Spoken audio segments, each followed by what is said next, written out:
आज के इस बिल में डॉक्टर भारतीबेन, श्री कृष्णा देवरालू लाऊ, श्री अनुभव मोहंती, श्री कौशलेंद्र कुमार, श्री रविंद्र नाथ कुमार, श्री दर्शनाबेन जरदोश और लास्ट में गोपाल सेठी जी ने अपनी बात कही, अपना विषय रखा। माननीय चेयरमैन सर, लास्ट में गोपाल सेठी जी ने जो कहा, इस बिल लाने का ये भी एक उद्देश्य है कि पोर्ट में ट्रांसपेरेंसी हो, पोर्ट अपनी ओर से डेवलप हो सके, पोर्ट वर्ल्ड क्लास इंफ्रास्ट्रक्चर खड़ा कर सके, पोर्ट के संचालन में सरकार का भी कम से कम रोल और कम से कम भूमिका हो, पोर्ट के बोर्ड ही स्वयं डिसीजन ले सके। गोपाल सेठी जी ने सही बताया कि पोर्ट के एसेट पर जो पंजा पड़ता था, इस पंजा की वजह से पोर्ट में स्थानीय हितों को बल मिल जाता था और स्थानीय ऐसे लोग जिसका इंटरेस्ट हो, ऐसे लोगों का भविष्य में पंजा न पड़े, ऐसा प्रावधान इस बिल में मैं लेके आया हूँ।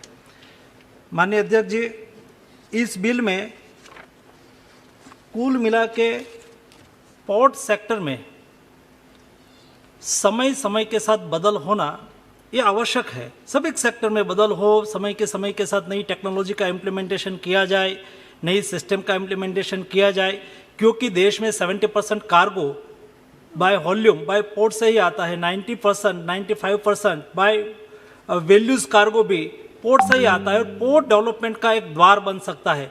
मोदी जी ने सही कहा था कि not only for port but port lead development, port का भी विकास करना है और पोर्ट विकास का द्वार बन सकता है। ये इतिहास साबित करता है कि जहाँ जहाँ पोर्ट था, ये सिटी आज के समय में भी ज़्यादा डेवलप दिखाई दे रहा है। लेकिन आज के दिन में जो पोर्ट चल रहा था वो 1963 के पोर्ट मेजर पोर्ट एक्ट के अंतर्गत चल रहा था।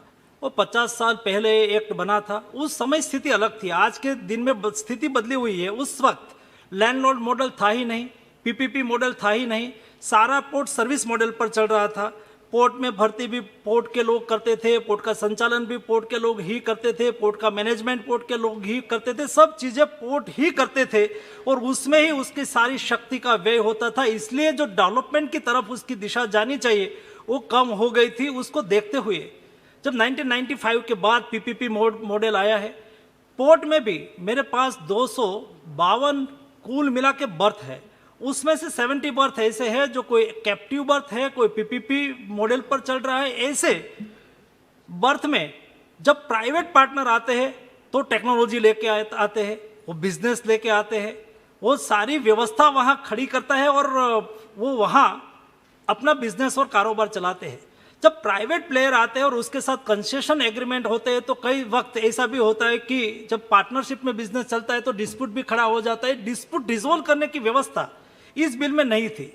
एक डिस्प्यूट खड़ा हो उसको कैसे सॉल्व करें, उसके लिए इस बिल में हमने प्रावधान लेके आए, जैसे कि भविष्य में हम उसको अच्छी तरह से पोर्ट को चला सके।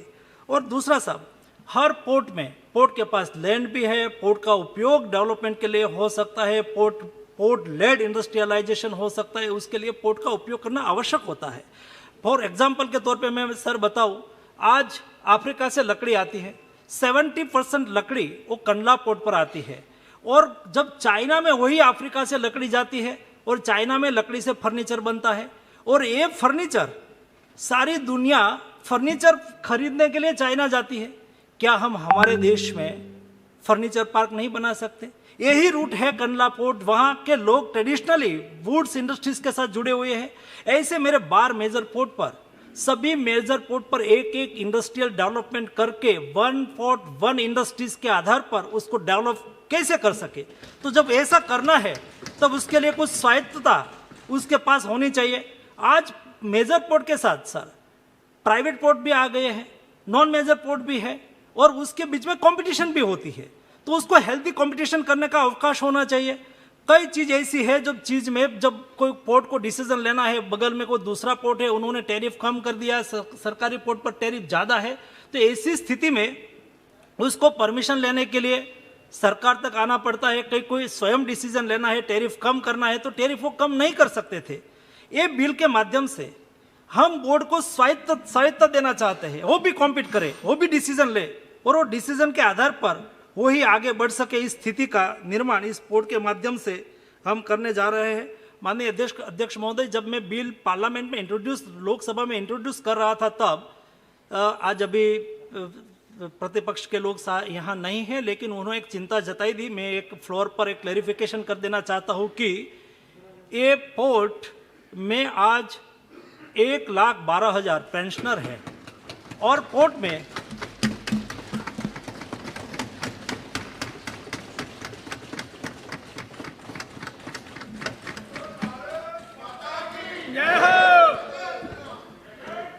पोर्ट में 29,000 आज हमारे एम्प्लॉयज़ है। उस वक्त एक बात कही गई थी कि उसका हितों को नुकसान होगा इस बिल आने से। जी नहीं, मैं लोकसभा के फ्लोर पर एक क्लियर करना चाहता हूँ कि मेरे पोर्ट के कोई पेंशनर, हाँ एक समय था साहब कि जब कलकत्ता पोर्ट था 10,000 पेंशनर थे, और आज से 5 साल पहले जब 2014 में मोदी जी के नेतृत्व में सरकार बनी थी, उस वक्त कलकत्ता से लोग दिल्ली आते थे और यहाँ आके हमारे सामने विषय रखते थे, हमारा पोर्ट बंद नहीं होना चाहिए, हमारा पोर्ट बंद हो रहा है, हमारा पोर्ट घाटा में है।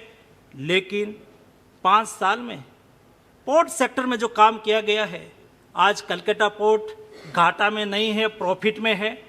कलकत्ता पोर्ट के 10,000 पेंशनर, उसका पेंशन LIC में सुनिश्चित किया गया है और कुल पोर्ट में कुल मिला के 28,000 जो हमारे एम्प्लॉयज़ है, उसके हितों को कोई नुकसान नहीं होगा, उसके पेंशन के संदर्भ में कोई चिंता नहीं है, हमारे एम्प्लॉयज़ का तनख्वाह में कोई कमी नहीं की जाएगी।